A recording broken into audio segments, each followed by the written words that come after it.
l'un des plus grands triomphes de Morgoth, la bataille des larmes innombrables. Cette victoire massive assura à Morgoth le contrôle des terres du nord du Beleriand, plaçant les royaumes des elfes et des hommes sous sa domination. Malgré cela, une lueur d'espoir subsistait dans la cité cachée de Gondolin, dirigée par Turgon, haut roi des Noldor. Morgoth ne se contentait pas d'un simple contrôle territorial. Il cherchait à briser l'esprit de ses ennemis, et aucun ne souffrit plus de sa cruauté que Húrin, l'un des plus grands guerriers humains. Après l'avoir capturé, Morgoth maudit Húrin et sa famille, assurant que leur vie serait marquée par la tragédie et la souffrance. Morgoth lia Húrin à une chaise au sommet des pics de Tangorodrim. Il fut contraint de regarder la destruction de son pays, de son peuple et de sa famille, sans pouvoir intervenir ni mourir tant que Morgoth ne le décidait pas. Alors que Morgoth consolidait son pouvoir sur les régions du Nord, il récompensa ceux qui l'avaient servi, notamment les Orientaux. Cependant, ces récompenses étaient teintées d'amertume. Morgoth leur accorda les terres stériles de Hithlum, plutôt que les territoires fertiles du sud qu'il leur avait promis. De nombreux elfes et hommes restés à Hithlum après la bataille furent réduits en esclavage et envoyés travailler dans les mines d'Angband, renforçant encore la puissance militaire et industrielle de Morgoth.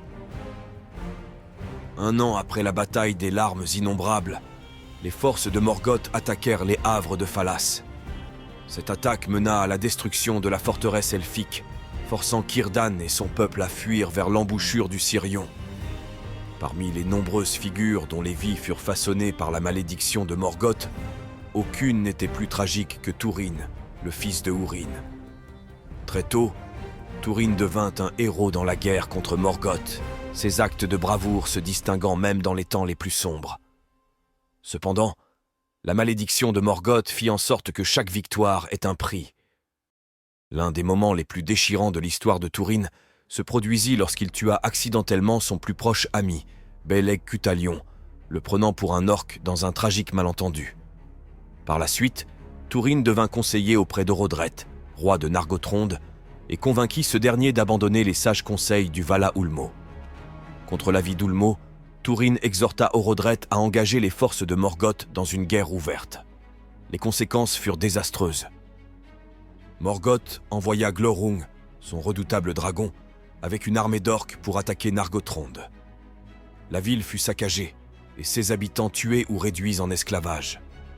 Túrin, bien que survivant à la bataille, fut accablé par la culpabilité et le désespoir, ce qui le conduisit à son suicide. Après sa libération, Húrin erra à travers le Beleriand à la recherche des membres survivants de sa famille, pour finalement retrouver son épouse Morwen sur les tombes de leurs enfants. Morwen mourut dans ses bras, ajoutant une nouvelle couche de tristesse à la vie de Húrin. Sa quête le mena ensuite à Nargothrond, où il découvrit le Nauglamir, un grand collier forgé par les nains. Consumé par la colère face au sort de sa famille et accusant le roi Thingol de ne pas avoir protégé son fils, Húrin jeta le Nauglamir aux pieds de Thingol. Cet acte déclencha de nouvelles calamités, car Thingol chargea plus tard des artisans nains d'incruster le Silmaril de Beren et Lúthien dans le Nauglamir. Les nains, convoitant le collier, tuèrent Thingol, conduisant à la chute de Doriath. Parmi les nombreuses trahisons qui ont marqué le Premier Âge, aucune n'a été aussi décisive ou dévastatrice que celle de Maeglin. Maeglin, le neveu du roi Turgon et une figure éminente de Gondolin, nourrissait un amour obsessionnel pour Idril, la fille du roi. Son amour non partagé, combiné à son ambition croissante, le rendit vulnérable à l'influence de Morgoth. Dans l'un des événements les plus cruciaux de cet âge, Maeglin fut capturé par des orques alors qu'il espionnait près de Gondolin. Emmené à Angband, il fut présenté à Morgoth, qui vit en lui une opportunité d'exploiter ses faiblesses.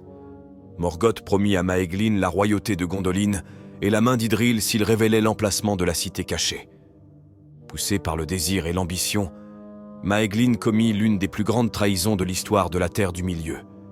Il dévoila la localisation secrète de Gondolin, une ville qui avait longtemps échappé à l'emprise de Morgoth. Cet acte de trahison scella le sort de Gondolin et offrit à Morgoth la clé pour détruire le dernier bastion des Noldor. La destruction de Gondolin, autrefois un symbole d'espoir pour les peuples libres de la Terre du Milieu, fut rapide et brutale. Alors que les habitants de Gondolin célébraient les portes de l'été, les forces de Morgoth descendirent sur la cité. Son armée, composée d'orques, de loups, de balrogs et de dragons, dont Glaurung, submergea les défenses de Gondolin. Malgré l'héroïsme des défenseurs de Gondolin, y compris Turgon, Ectelion et Glorfindel, la ville fut finalement perdue. Ectelion, dans un dernier acte de bravoure, parvint à tuer Gothmog, le seigneur des Balrogs, mais il périt dans le processus. Glorfindel, lui aussi, trouva la mort après un combat vaillant contre un autre Balrog, assurant la fuite des survivants. Turgon, le roi, refusa de fuir et trouva la mort tandis que la ville s'effondrait autour de lui. Au milieu de la destruction, une lueur d'espoir subsistait. Erendil, le fils de 7 ans de Tuor et Idril, ainsi qu'un petit groupe de survivants, réussirent à s'échapper. Erendil s'enfuit vers le sud, au havre du Sirion. Là, il rencontra Elwing, la fille de Dior, dernier roi de Doriath, et petite-fille de Beren et Luthien. Elwing portait l'un des Silmarils, les joyaux légendaires créés par Fëanor, transmis à travers sa famille. Malgré les guerres et calamités en cours, les deux se marièrent et eurent finalement des jumeaux, Elrond et Elros. Leur union aurait des répercussions non seulement sur leur famille, mais sur l'ensemble du monde. Le Silmaril qu'Elwing portait était convoité par beaucoup, notamment par les fils de Fëanor, liés par un serment implacable de récupérer les Silmarils à tout prix. Les fils de Fëanor lancèrent un assaut brutal sur les havres du Sirion, déterminés à saisir le Silmaril d'Elwing. Cette attaque mena au 3e fratricide, un événement tragique où de nombreux elfes furent tués par leurs semblables. Pendant l'attaque, Elwing, désespéré de protéger le Silmaril des mains des Fëanoriens, se jeta dans la mer. Cependant, les Valar, reconnaissant l'importance de sa mission, la sauvèrent et la transformèrent en oiseau. Sous cette forme, elle vola à travers la mer pour rejoindre son mari, Erendil, qui était en voyage pour chercher l'aide des Valar. Portant le Silmaril sur son front, Erendil navigua vers l'ouest à bord de son navire, déterminé à atteindre Valinor et à demander l'aide des Valar pour renverser Morgoth. Après de nombreuses épreuves, Erendil arriva enfin au royaume béni d'Aman, devenant le premier mortel à poser le pied à Valinor depuis l'exil des Noldor. Erendil se présenta devant les Valar et plaida pour leur clémence au nom des elfes et des hommes. Il demanda pardon pour la rébellion des Noldor et sollicita leur intervention pour mettre fin au règne de terreur de Morgoth. Sa supplication toucha les Valar, qui étaient restés distants des luttes de la Terre du Milieu depuis l'exil des elfes. Ils convoquèrent la grande armée de Valinor, composée des Vanyar sous la direction d'Ingwyon, des Noldor de Valinor sous Finarfin et des Maiar dirigés par Eonwë. La guerre de la colère fut la bataille culminante et finale du Premier Âge, où la puissance des Valar affronta les forces de Morgoth. Morgoth, conscient de l'assaut imminent, rassembla toutes ses armées en préparation. Ses forces étaient vastes, comprenant des légions d'orques, de trolls, de balrogs, de loups et d'autres créatures terrifiantes, mais aucune n'était aussi redoutable que ces dragons. Malgré sa supériorité numérique, Morgoth fit face à une puissance sans précédent. L'armée des Valar, renforcée par leurs forces divines, repoussa les forces de Morgoth, et la bataille fit rage pendant des années. Les montagnes du Beleriand tremblaient sous le poids des armées, et tout le nord fut englouti par les flammes. Alors que la bataille touchait à sa fin, Morgoth, réalisant que sa défaite était imminente, utilisa son arme la plus destructrice. Les dragons ailés, une terreur encore jamais vue en terre du milieu. Menant cette force terrifiante, Encalagon le Noir, le plus grand et le plus puissant dragon à avoir jamais existé, semblait donner l'avantage à Morgoth.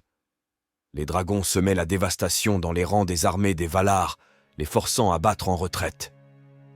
Au milieu du chaos, Erendil, devenu un véritable héros, arriva à bord de son navire Vingilo, volant dans les cieux avec le Silmaril sur son front.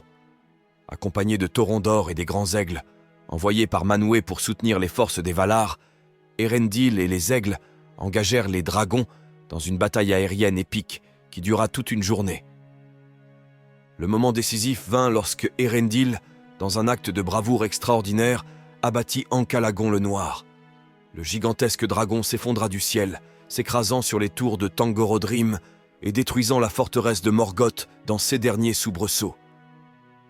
Avec la mort d'Ankalagon, le cours de la guerre bascula en faveur des Valar, et les forces de Morgoth commencèrent à s'effondrer. Avec ses armées en déroute, Morgoth se réfugia dans les plus profonds cachots d'Angband, cherchant un abri dans les ténèbres où il avait longtemps détenu son pouvoir. Mais il n'y eut aucune échappatoire pour le Seigneur des Ténèbres. L'armée des Valar prit d'assaut la forteresse, et Morgoth, affaibli par la bataille et dépouillé de la plus grande partie de sa puissance d'antan, fut finalement capturé.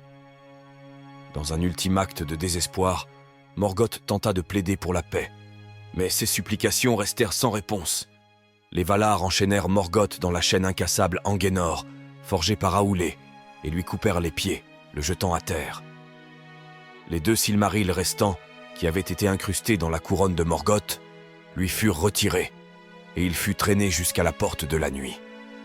Là, Morgoth fut projeté au-delà des murs du monde, dans le vide intemporel, où il demeurerait en exil éternel. Bien que la défaite de Morgoth marquât la fin du Premier Âge et de la plus grande menace pour la Terre du Milieu, les conséquences de la guerre de la colère furent catastrophiques. La puissance immense déchaînée lors de la bataille finale entre l'armée de Valinor et les forces de Morgoth provoqua la rupture de la Terre elle-même. De vastes pans du Beleriand sombrèrent sous les flots, ne devant plus jamais être revus. Seules quelques régions survécurent, comme la zone autour de l'Ered Luin. Les survivants de cette guerre, en particulier les elfes, furent confrontés à des choix difficiles. Beaucoup choisirent de quitter la Terre du Milieu pour toujours, voyageant vers l'ouest jusqu'à Aman, le royaume béni, où ils pourraient vivre en paix. Parmi ces elfes se trouvaient des figures notables comme Galadriel, bien qu'elle-même finirait par rester en Terre du Milieu pour les âges à venir.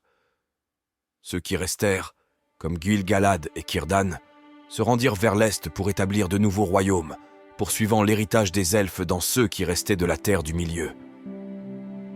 Avant sa défaite, Morgoth avait planté les graines de la corruption et du désespoir qui continueraient à croître bien après son exil. Son lieutenant, Sauron, monterait en puissance au second âge, reprenant le flambeau de son maître. De plus, le retour éventuel de Morgoth est prédit dans la prophétie du Dagor Dagorath, ou la bataille de toutes les batailles. Cet événement apocalyptique est censé se produire à la fin des temps, lorsque Morgoth brisera la porte de la nuit et reviendra en Terre du Milieu pour une ultime confrontation entre les forces du bien et du mal. Dans cette dernière bataille, les enfants d'Ilúvatar, incluant les elfes, les hommes et les nains, se tiendront aux côtés des Valar pour affronter Morgoth dans une dernière guerre. Un élément intrigant de la prophétie est le rôle de Túrin, le héros tragique qui avait longtemps souffert sous la malédiction de Morgoth. Il est prédit que lors du Dagor Dagorath, Túrin se lèvera à nouveau, brandissant son épée noire Gurtang, et qu'il portera le coup final qui détruira Morgoth, vengeant ainsi les enfants de Húrin et mettant fin une fois pour toutes au cycle du mal. Dans les suites de cette ultime bataille, le monde est censé être refait. Le Beleriand, la terre perdue lors de la guerre de la colère, renaîtra des flots, restauré dans toute sa gloire d'antan. Le second chant des Ainur commencera, avec les enfants d'Ilúvatar rejoignant la musique qui façonnera un nouveau monde, libéré de la malice de Morgoth. Les nains, eux aussi, sont prophétisés pour aider Aoulé dans la reconstruction du monde. Merci beaucoup d'avoir regardé cette vidéo si vous l'avez appréciée. Celle-ci pourrait vous plaire également.